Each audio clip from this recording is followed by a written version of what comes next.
नमस्कार। Government plans law and protection of Indian manuscript, यानी कि जो इंडियन गवर्नमेंट है वो प्लान कर रही है कि जो इंडिया के जो मैन्युस्क्रिप्ट है, यानी जिसको पांडुलिपि या फिर हस्तलिपि कहते हैं, उसको संरक्षण के लिए, उसके प्रोटेक्शन के लिए कानून लाने वाली है। तो इसी चीज़ को हम लोग यहाँ डील करेंगे कि क्या मैटर है, क्या है, कैसा क्या नहीं है। तो सबसे पहले हम लोग बात करते हैं मैन्युस्क्रिप्ट के बारे में। तो मैन्युस्क्रिप्ट क्या होता है, जिसको हिंदी में हम लोग बोलते हैं पांडुलिपि या फिर हस्तलिपि बोलते हैं। ठीक है, हाथ से लिखा हुआ चीज़, हाथ से लिखा हुआ लिपि। ये होता क्या है, तो कोई भी मटेरियल हो गया, जैसे कि पाम लीफ हुआ या फिर पेपर हुआ या फिर कपड़ा हो गया या फिर कोई बार्क हो गया, यानी छिलके हो गए पेड़ के, उस पे हाथों से या फिर कुछ काराकारी करके काट के लिखा जाता है। क्या लिखा जाता है, तो उस समय का, जब लिखा गया उस समय का अपना इतिहास, अपने धर्म के बारे में, अपने लिटरेचर के बारे में, एस्ट्रोलॉजी या फिर कैसे खेती करते हैं, यानी कि जो चीज़ उन लोगों को लगता है कि जानकारी लोगों में पास होना चाहिए वो लिखते थे। ठीक है, तो इस प्रकार से चीज़ें जो आपके स्क्रीन पर कुछ फ़ोटो दिख रही है वो सारा जो है वो हस्तलिपि यानी कि मैन्युस्क्रिप्ट का ये फ़ोटोज़ है। ठीक है, तो बहुत सारे पुराने ज़माने के मैन्युस्क्रिप्ट हमारे इंडिया में देखने को मिलते हैं। तो अगर सबसे पुराना जो अपने पास है वो है बाकशाली मैन्युस्क्रिप्ट। याद रखना, बाकशाली जो मैन्युस्क्रिप्ट है वो सबसे पुराना, मतलब काफ़ी पुराना मैन्युस्क्रिप्ट है, जो कि जो बिर्च और बार्क यानी कि लकड़ी के जो छिलके है उस पर लिखा गया है, और जिसमें बताया जाता है कि जीरो का इस्तेमाल हुआ, यानी कि जो मैथमेटिकल टेक्स्ट है उसका सबसे पुराना मैन्युस्क्रिप्ट बाकशाली मैन्युस्क्रिप्ट माना जाता है, जिसको फिलहाल अभी कहाँ है, जो कि ये जो मैन्युस्क्रिप्ट माना जाता है कब का है, तो 3rd सेंचुरी से लेकर 4th सेंचुरी एडी के आसपास का, यानी कि 300 से लेकर, यानी कि कह सकते हैं 200 से लेकर 400 के बीच का टाइम का पीरियड का ये मैन्युस्क्रिप्ट है, जो कि फ़िलहाल ऑक्सफोर्ड यूनिवर्सिटी का एक लाइब्रेरी है, बोडेलियन लाइब्रेरी, वहाँ पर ये फ़िलहाल रखा गया है। इस प्रकार से बहुत सारा मैन्युस्क्रिप्ट है हमारे इंडिया का, या तो इंडिया में है या फिर कहीं अब्रॉड में है, या कोई प्राइवेट कलेक्टर उसको कलेक्ट करके रखा गया है। तो फिलहाल जो इंडिया में जो मैन्युस्क्रिप्ट को प्रिजर्व करने के लिए गवर्नमेंट ऑफ इंडिया ने एक मिशन चलाई, जिसको बोलते हैं नेशनल मिशन फॉर मैन्युस्क्रिप्ट। ठीक है, national national mission for manuscript. ये एक मिशन गवर्नमेंट के अंदर फ़िलहाल चल रहा है, जिसको स्टार्ट किया गया था, इस जो मिशन इसको इस्टेब्लिश किया गया था फरवरी 2003 में, इसको स्टार्ट किया गया था। ठीक है, जो कि मिनिस्ट्री ऑफ कल्चर और टूरिज़्म के अंतर्गत काम करता है, यानी कि मिनिस्ट्री ऑफ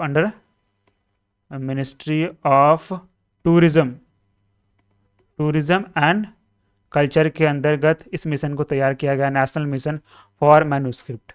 जो कर रहा है क्या, जो हमारे भारत में या फिर कहीं और भी जो जितना ये मैन्युस्क्रिप्ट है उसको खोज कर निकाल रहा है और प्रिजर्व कर रहा है।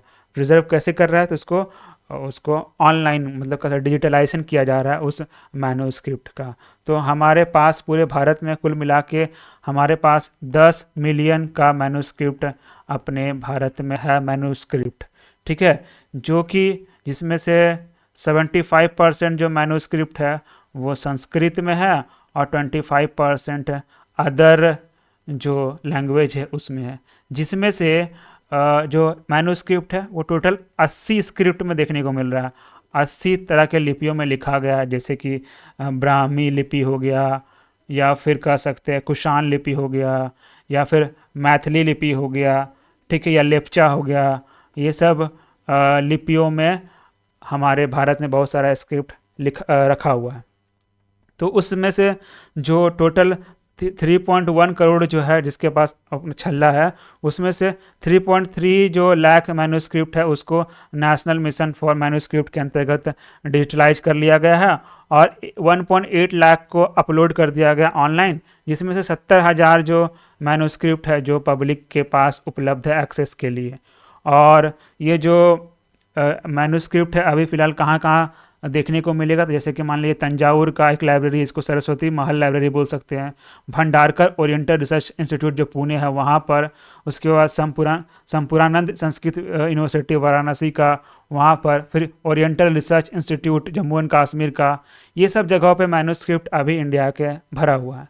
लेकिन क्या है कि ये तो है, लेकिन अभी कुछ सोर्सेस यानी कल्चर मिनिस्ट्री के सोर्सेस से पता चला कि जो गवर्नमेंट ऑफ इंडिया एक नया बिल लाने वाली, जिसको बोलते हैं नेशनल मैन्यूस्क्रिप्ट बिल 2023।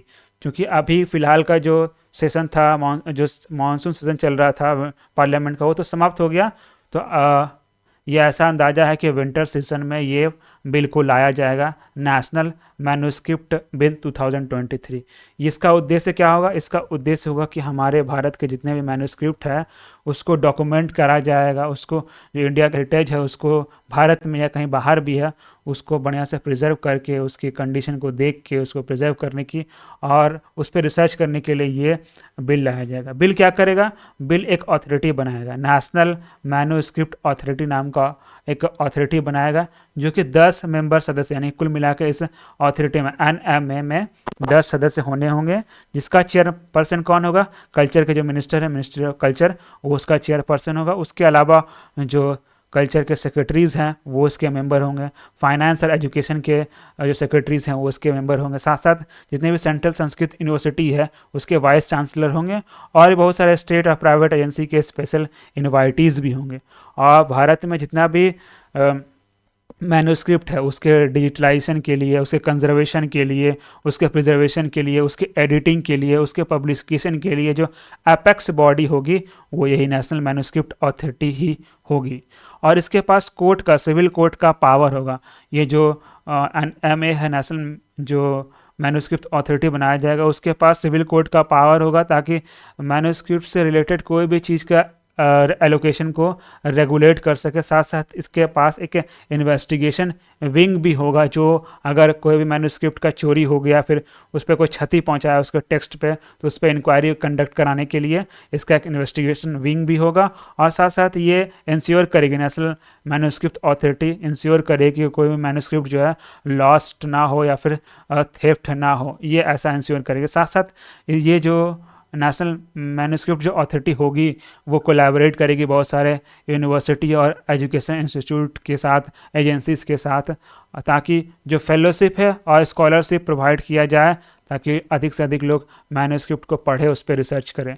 और साथ साथ नेशनल जो मैन्यूस्क्रिप्ट अथॉरिटी बनाई जाएगी वो जितना भी मैन्यूस्क्रिप्ट है उसके डिजिटलाइजेशन के लिए एक डेडिकेटेड डिजिटल पोर्टल बनाएगी, जिसमें वो इंडेक्सिंग का काम, कैटलॉगिंग का काम, अपलोडिंग का काम, कॉपी को डाउनलोड करने का काम वो सब करेगी। साथ साथ कोई भी प्राइवेट ओनर्स है उस पर भी काम करने के लिए जो राइट अगर मांगना होगा तो वो राइट नेशनल जो मैन्यूस्क्रिप्ट अथॉरिटी है उससे ये लिया जाएगा। तो इस प्रकार से जो ये बात हो रहा है कि नेशनल मैन्यूस्क्रिप्ट अथॉरिटी बनाने का, जो कि एक आर्टिकल में यहाँ पर न्यूज़ के माध्यम से सामने आया। ठीक है, तो यही न्यूज़ आप लोग को बताना था। अगर आपका इसका PDF चाहिए तो आप टेलीग्राम चैनल इस QR कोड को स्कैन करके जुड़ सकते हैं और वहाँ पर PDF ले सकते हैं इस वीडियो का और भी अदर वीडियो का। साथ साथ आप यहाँ पर सर्च करके इससे भी जुड़ सकते हैं। मिलते हैं अगले क्लास में, तब तक के लिए धन्यवाद।